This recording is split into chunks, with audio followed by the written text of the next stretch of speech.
Imagine a room. In the center of the room sits a man in a suit.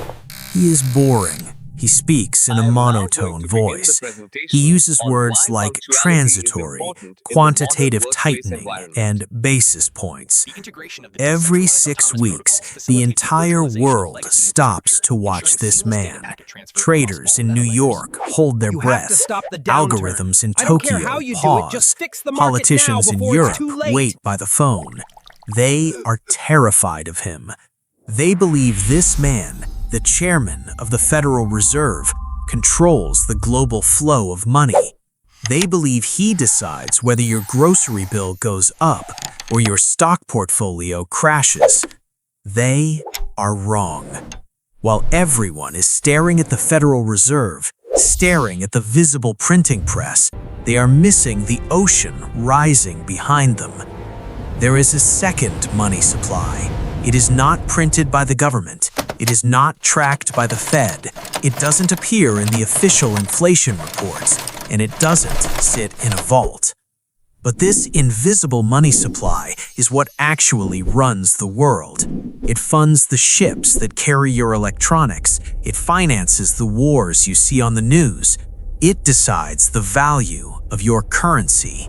And right now, it is 3 times larger than the economy of the United States. The scary part isn't that this system exists. The scary part is that the people we put in charge, they don't know how to control it anymore. To understand how we lost control of money, we have to understand what money actually is. And I don't mean the paper in your pocket. That's nostalgic. That's a souvenir. Real money, modern money, is a ledger entry. It is a row on a spreadsheet. Now, usually we assume there is a rule book for that spreadsheet. If a bank in Chicago wants to lend you money, they are bound by United States law. The Federal Reserve watches them. There are limits. But what happens if a bank in London decides to lend US dollars to a bank in Singapore? Think about that.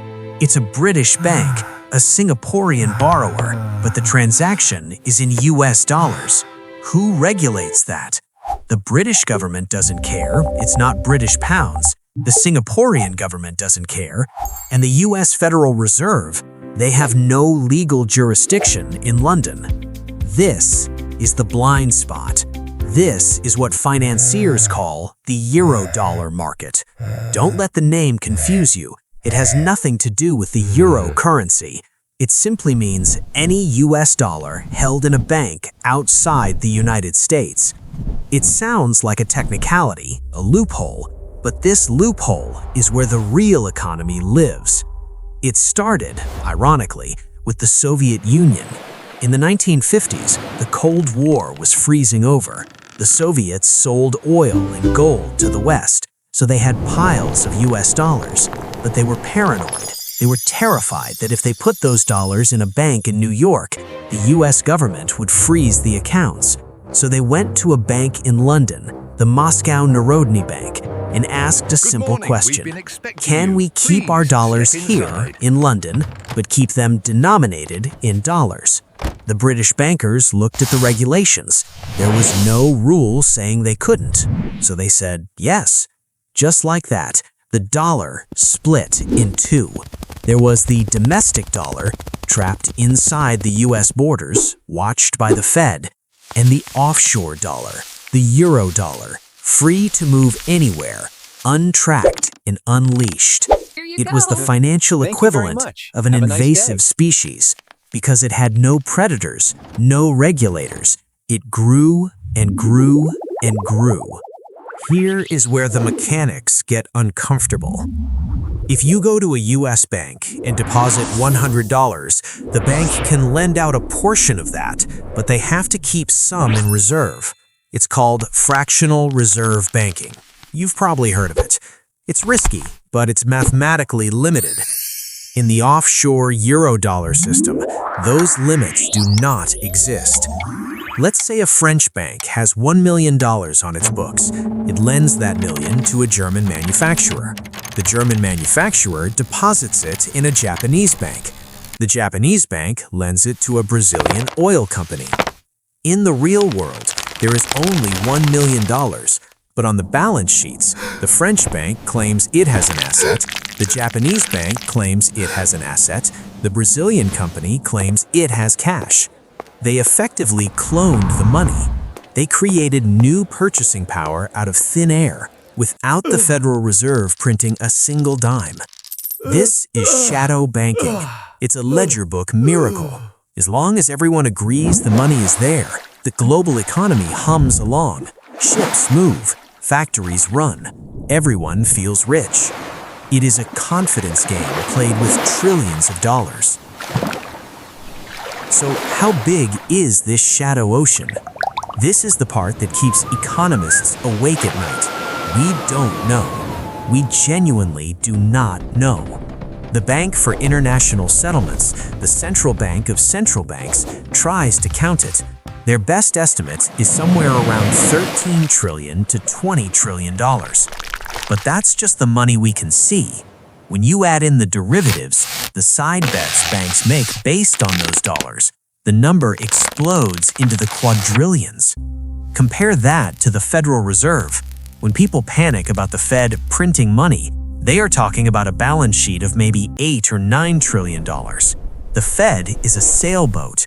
The Eurodollar market is the tide. When the Eurodollar market expands, the world booms. Emerging markets like India and Brazil get flooded with cheap credit. Construction cranes fill the skylines of Dubai and Shanghai. But when this market contracts, when those banks in London and Tokyo get scared and stop lending to each other, the tide goes out instantly. You remember 2008. The history books tell you 2008 was about greedy bankers giving mortgages to people who couldn't afford them. That is true. But that was just the spark. The explosion was the Eurodollar system. When the housing market started to crack, banks stopped trusting each other. Remember, this offshore money relies on trust.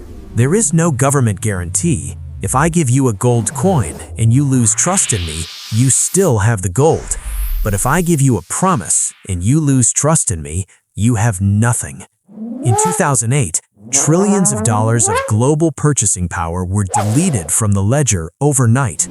The Federal Reserve panicked. They printed billions. They slashed interest rates to zero. People screamed that this would cause hyperinflation. They said the dollar would become worthless. But it didn't. Inflation stayed low for a decade. Why? Because the Fed was frantically trying to fill a hole left by the implosion of the Eurodollar system. They were pouring buckets of water into a dried-up lake. The invisible money supply had collapsed, and the printed money was just barely keeping the system alive. This creates a strange paradox for the United States. On one hand, this system makes the US dollar the most powerful weapon on Earth. Even countries that hate the US, countries sanctioned by the US, use the US dollar. They have to. The entire global banking plumbing is built to pump dollars. If you want to buy oil, you need dollars. If you want to buy chips from Taiwan, you need dollars.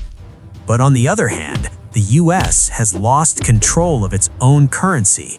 When you see the value of the dollar skyrocketing, crushing economies in Africa or Asia, the Federal Reserve didn't necessarily order that. It happened because the shadow banks in the Cayman Islands or Hong Kong stopped lending.